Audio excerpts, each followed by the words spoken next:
Assalamualaikum warahmatullahi wabarakatuh. Kembali lagi bersama Sinja Entertain dengan saya Ocu. Sebagai perbandingan, ada video kita yang memiliki 1 juta penonton tapi yang berkomentar hanya ratusan orang. Sedangkan pada video terbaru kita tentang kebobrokan institusi kepolisian yang penontonnya jauh lebih kecil, akan tetapi tensi berkomentar sangat tinggi mencapai ribuan orang, yang artinya masih banyak teman-teman yang peduli terhadap ketidakadilan. Masih banyak teman-teman yang tidak puas dengan kinerja aparat pemerintahan. Bahkan ada beberapa teman-teman kita di komentar yang mengalami secara langsung dan merasakan secara langsung bagaimana sakitnya dijadikan pelaku atas kejahatan yang tidak mereka perbuat. Maka dari itu, bersabarlah kawan, karena kezoliman yang Anda terima saat ini akan menjadi jaminan pahala tanpa batas seperti janjinya pada surat Az-Zumar ayat 10.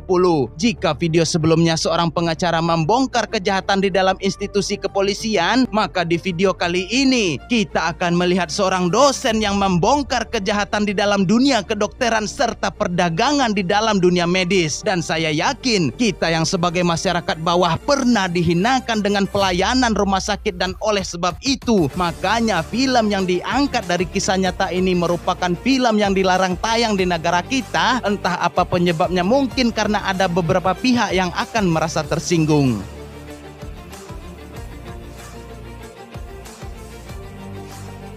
Kisah nyata ini dibuka dengan memperlihatkan seorang pria bernama Gabbar, dan ia pun mempertanyakan mengapa ia harus membeli berbagai macam obat dengan nominal 13 juta hanya untuk sebuah luka ringan. Dengan nada ketus, dokter ini pun menjawab, "Apa latar pendidikan Anda sehingga Anda berpikir lebih hebat daripada dokter?" Jujur saya pribadi pernah mendapati jawaban yang serupa pada puskesmas di daerah saya.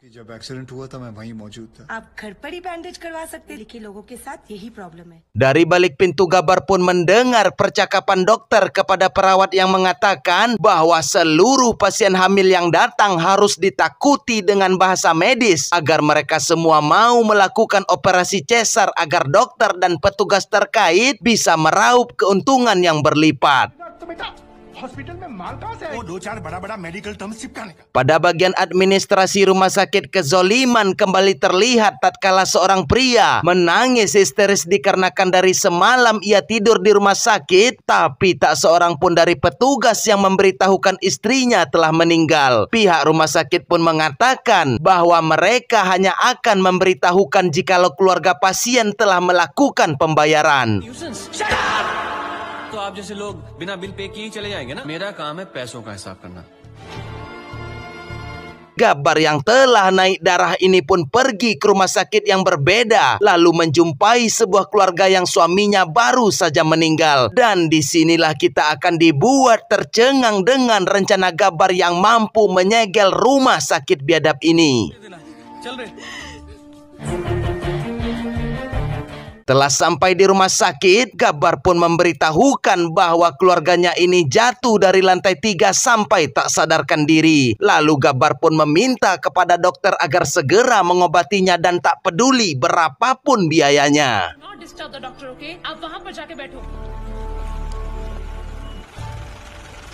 Meskipun para dokter telah mengetahui bahwa pasien yang mereka tangani ini telah meninggal, akan tetapi mereka semua tetap akan mengatakan bahwa pasien masih hidup sampai seluruh uang keluarga pasien benar-benar habis tak tersisa. Dan terlebih lagi, tanpa hati nurani, sang dokter pun menyuruh Gabbar untuk menebus berbagai macam obat demi menguras uang keluarga pasien. Dan betapa panteknya melihat perawat yang justru bersantai membaca koran di atas penderitaan orang lain. Terlebih lagi, anjing ini mengembalikan lagi ke apotek seluruh obat yang telah Gabbar beli.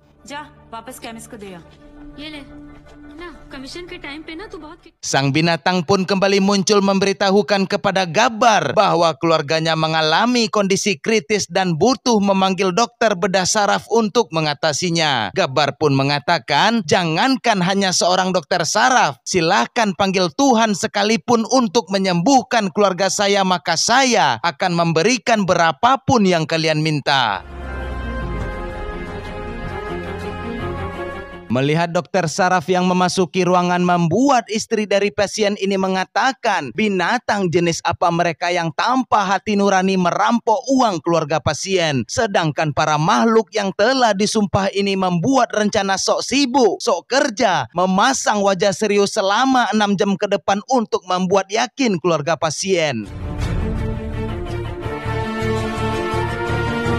Gabar pun memberikan handphonenya kepada anak sulung pasien lalu meminta untuk merekam pembicaraannya dengan dokter rumah sakit. Dan sesaat kemudian dokter keluar dengan wajah sedih sembari memberitahukan bahwa pasien telah meninggal dunia. Dan disinilah Gabar mengeluarkan surat kematian pasien dari rumah sakit yang berbeda dan Gabar mempertanyakan apa yang kalian lakukan selama 6 jam di saat pasien telah meninggal. Dan dengan adanya bukti faktur pembayaran di rumah sakit ini maka Gabar meminta untuk bertemu secara langsung dengan direktur rumah sakit dan Gabar menuntut uang ganti rugi sebesar 500 juta rupiah. MD से मिलाओ पैसे की बात उन्हें. Setelah bertemu langsung dengan direktur rumah sakit yang bernama Mario, bukan hanya mempunyai pemikiran yang cemerlang, Gabar juga mempunyai keahlian bela diri yang cukup mumpuni sehingga mau tidak mau Mario pun menyetujui permintaan Gabar yang menuntut ganti rugi 500 juta rupiah atau sekitar 9,8 miliar rupiah. 50 लाख का चेक और ये लीजिए.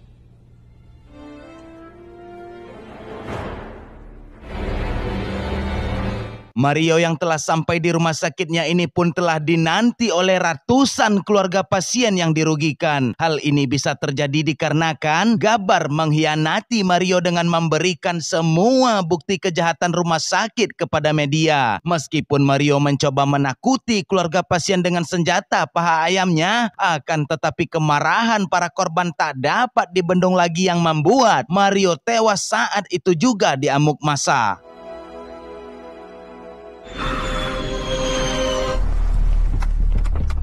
Vijay Patil selaku ayah dari Mario murka melihat anak sematawayangnya tewas dengan cara yang tidak terhormat. Maka dari itu, Vijay dengan segala gurita bisnisnya yang mampu menggerakkan pemerintah ini pun akan melakukan berbagai cara untuk menangkap pelaku yang telah membuat anaknya tewas. और ऊपर से उसने जिसको उसने 50 लाख रुपए दिए थे. Setelah Vijay melakukan pencarian dengan pengecekan CCTV, sontak ia dibuat terkejut dengan wajah pelaku atas pembunuhan anaknya dikarenakan Vijay meyakini bahwa ia telah membunuh pemilik wajah ini dari 10 tahun yang lalu. दादा मुंबई के अंदर 80 लाख वोटर है. मुझे वो चाहिए. Kembali mundur pada 10 tahun sebelumnya, Aditya alias Gabar mempunyai istri yang sangat ia cintai dan istrinya ini tengah hamil 9 bulan. Terjadilah suatu tragedi bangunan runtuh yang menewaskan ratusan masyarakat beserta anak dan istrinya. Gabar yang meyakini runtuhnya gedung ini merupakan sebuah kelalaian, maka ia mengumpulkan semua bukti yang tertuju kepada Vijay Patil.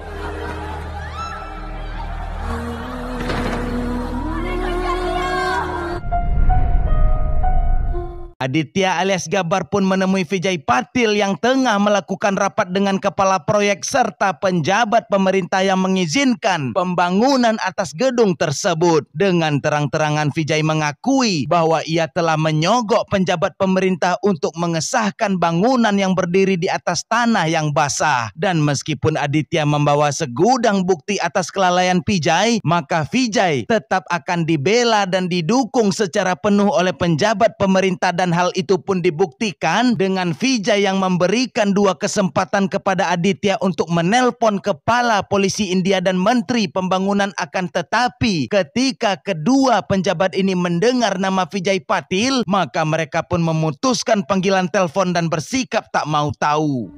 आवाज नहीं तो मेरा कुछ नहीं बिगाड़ पाएगा. Wrong number. Aditya pun dipermalukan sampai tak tersisa lagi harga dirinya tatkala Vijay akan mengganti nyawa istri beserta anaknya dengan uang senilai 10 juta rupiah dengan olokan. Vijay menyarankan agar Aditya menggunakan uang tersebut untuk menikah lagi dan membuat anak dengan istri yang baru. Dan dari sinilah awal mula rentetan tragedi tragis yang akan diukir oleh Aditya ke depannya. पैसे तो लेते जाओ.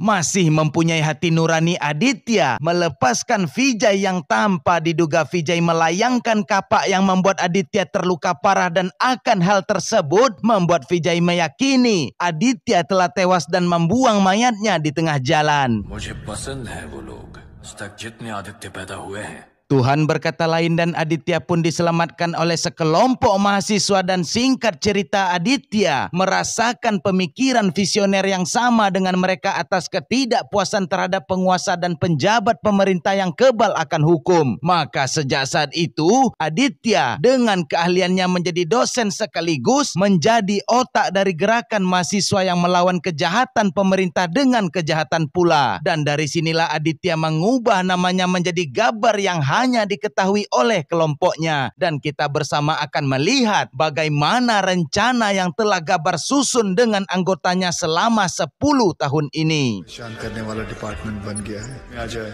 तो ब्लैकआउट होने में देर नहीं लगेगी. हमेशा के लिए खाली होने वाली. Kembali pada masa sekarang terlihat Gabbar telah mendata dan telah mengantongi segala bukti 10 orang penjabat pemerintah yang melakukan tindak korupsi tingkat tinggi. Maka Gabbar dan seluruh anggotanya menculik 10 penjabat tersebut untuk menebar teror yang menakutkan kepada aparat pemerintah serta memberitahukan kepada media betapa busuknya kinerja di dalam pemerintahan. Nanded की तहसीलदार किडनैप हो गए सर विजय का फोन है नासिक से. 3 hari kemudian Gabbar menggantung mati penjabat yang diculik tepat di depan kantornya sendiri, dan Gabbar menyertakan seluruh berkas bukti korupsi dan kepingan CD yang berbunyi bahwa yang melakukan ini semua bukan dari kelompok teroris melainkan dari masyarakat India bernama Gabbar yang tidak puas akan kinerja pemerintah serta aparat kepolisian yang membela orang kaya serta menutup mata akan tindak korupsi yang dilakukan. Gabbar pun mengancam akan membunuh seluruh penjabat dan penegak hukum yang menyalahgunakan kekuasaan mereka. देखिए मामले की जांच चल रही है. Beberapa hari kemudian Gabbar kembali mengirimkan CD kepada media serta aparat kepolisian bahwa Gabbar akan menculik kepala dinas pekerjaan umum dan akan menggantungnya tepat di depan kantornya sendiri. तो समझ लेना कि गब्बर. उसको तो नहीं मिला गब्बर, तुझे कहाँ से मिलेगा? मैं हूँ गब्बर. हमें ये इसका मकसद है क्या? कौन है ये Gabbar? Bukan hanya bualan belaka Gabbar menculik kepala dinas PU pusat yang menandatangani pendirian sebuah pabrik swasta yang mengakibatkan sawah petani dan air menjadi rusak, sehingga hal tersebut membuat 877 orang petani melakukan gantung diri massal. Maka dari itu Hari Muiz selaku binatang yang menyalahgunakan jabatan ini akan dibunuh dengan cara yang sama. इस तरह सरे बाजार एक government office. Police की हाल अभी तक कोई सुराग नहीं लगा.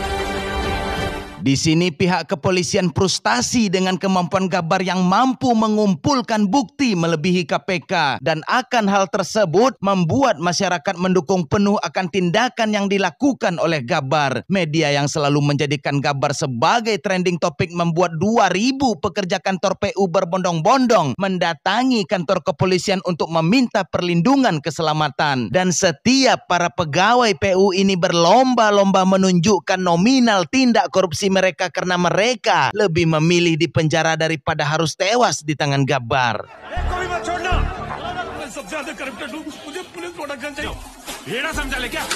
Di sisi lain, Surya Darmadi selaku kepala dinas PU daerah merasakan ketakutan yang luar biasa akibat teror yang Gabbar buat. Yang mana hal itu dibuktikan ketika kepala proyek datang memberikan suap tambahan dengan nilai 15 juta rupiah, Surya menolak dan mengembalikan uang tersebut. Bahkan Surya Darmadi berdiri di hadapan para bawahannya dan meminta maaf akan tindak korupsinya selama ini, dan Surya Darmadi berjanji akan mengembalikan seluruh uang haram yang pernah ia terima.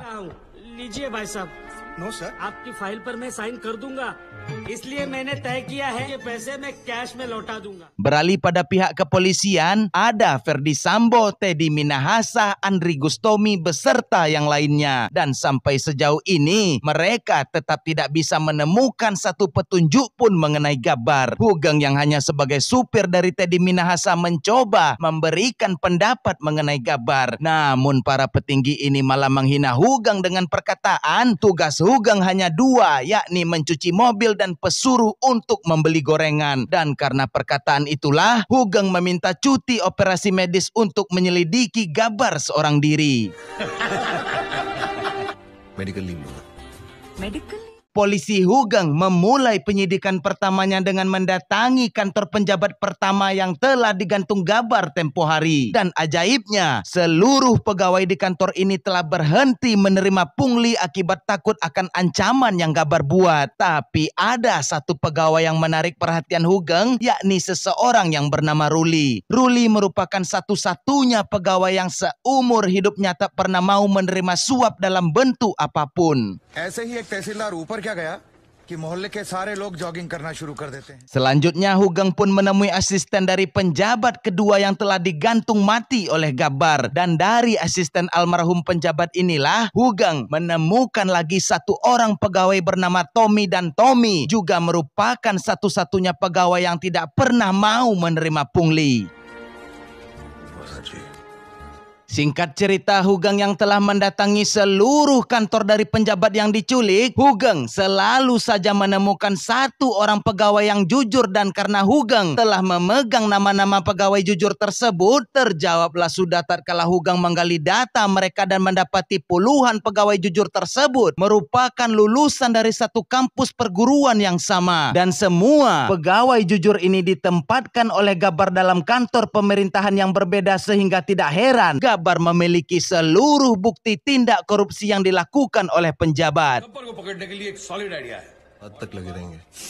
Hugeng dengan penuh semangat akan memberikan data penyidikannya selama ini. Namun Sambo, Andri Gustomi, serta Teddy Minahasa tidak memberikan kesempatan kepada Hugeng untuk menjelaskan hasil detail penyidikannya. इतना ही पकड़ने का शौक है ना तो एक काम आउट का मतलब Kebrutalan Gabbar menculik para penjabat tidak berhenti, yang membuat polisi semakin frustasi mencari tahu siapa itu Gabbar. Maka dari itu, Kepala Kepolisian mengutus perwira tinggi kepolisian lulusan Universitas Kalumpang untuk menangkap Gabbar. Dan baru saja 30 menit bekerja, Gabbar mengirimkan CD yang berisi rekaman bahwa Gabbar menantang detektif ini untuk menemukan dirinya secepat mungkin karena Gabbar akan menculik 10 orang perwira polisi yang melakukan tindak korupsi. भरोसा दिलाना चाहता हूं कि पूरे स्टेट के सामने आने की हिम्मत नहीं.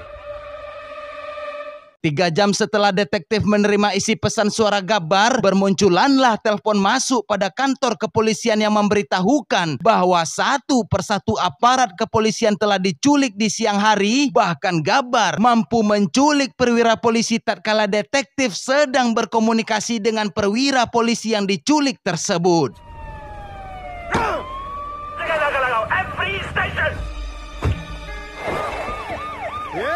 मतलब अभी तक चेक नहीं किया. कर रहा हूं सर. क्या रे? तुम चलो.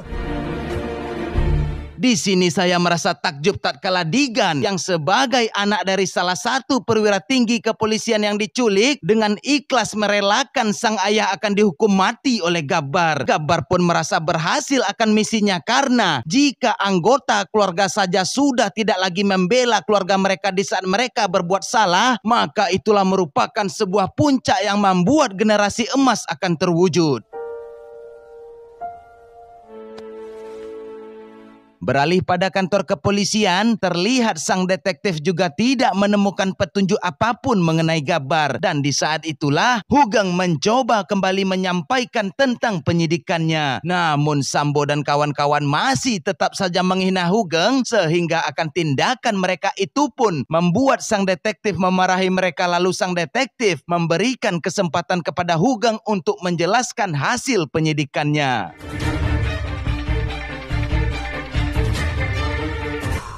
Excellent job, Sadhu.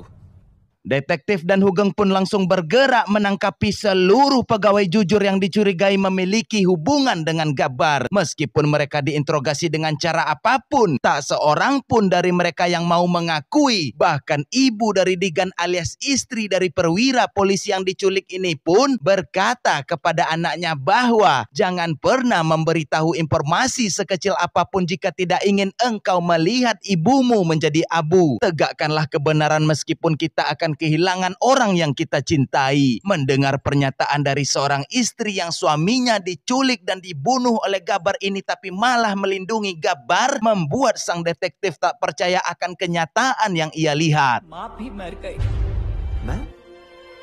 Who is this Gabbar?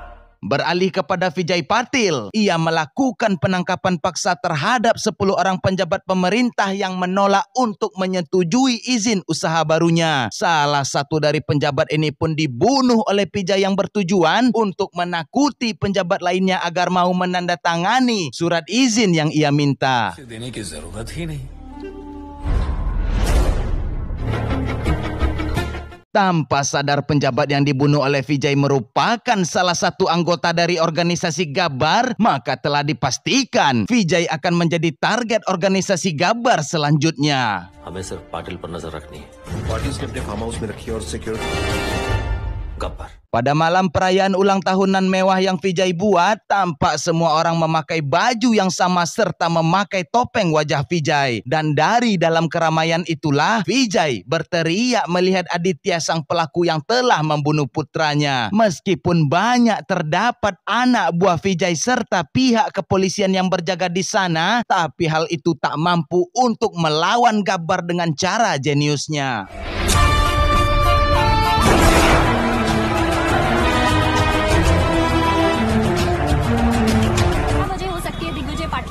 Dan disinilah Vijay dibuat terkejut tatkala baru mengetahui bahwa Aditya merupakan orang di balik sosok Gabbar. Gabbar yang menyimpan 1000 dendam kepada Vijay pun memberikan 3 kesempatan kepada Vijay untuk menghubungi siapapun yang dapat menyelamatkannya, persis seperti apa yang dilakukan Vijay kepada Gabbar di masa lalu. Vijay pun lalu menghubungi Menteri Pertahanan lalu menjanjikan kursi kepresidenan untuk mereka dengan uangnya. Namun tak seorang pun dari mereka yang bersedia membantu dikarenakan takut kepada Gabbar. Dan akan hal tersebut, inilah akhir bagi Vijay Patil, sang penguasa di balik layar pemerintahan serta sang penguasa dengan julukan dragonnya harus berakhir di tangan Gabbar.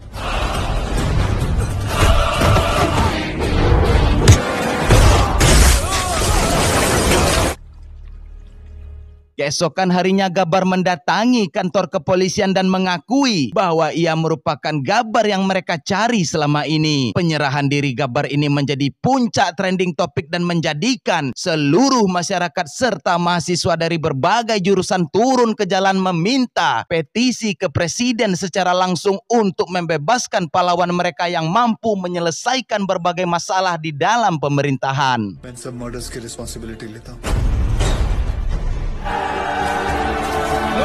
Mobil kepolisian yang akan membawa Gabbar ke tempat hukuman mati ini pun diserbu oleh masyarakat dan detektif meminta kepada Gabbar untuk meredam amarah masyarakat dikarenakan hanya Gabbarlah yang mereka akan dengarkan. Can you help me out here?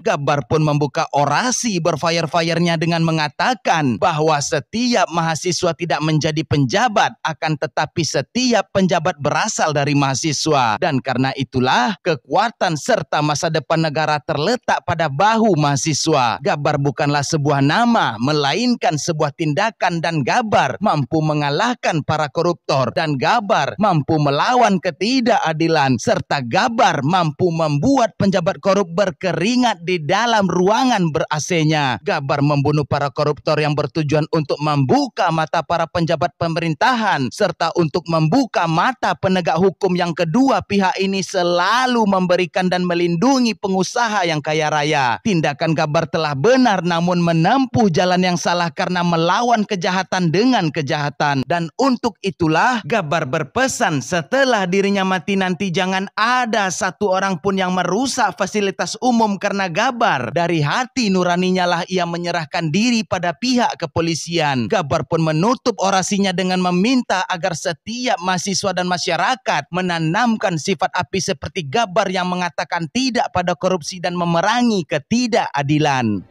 Student जरूर होता है। जी महाराज ने कोई chat group नहीं शुरू किया था। You are the future of India। Sebelum eksekusi matinya, Hugang menyampaikan kepada Gabbar bahwa jika Hugang dan detektif bersekolah di kampus yang sama dengan Gabbar, maka akan dipastikan sepenuhnya mereka berdua akan mendukung Gabbar. Bahkan saat ini jika bukan karena seragamnya, maka mereka pun akan berbalik mendukung Gabbar.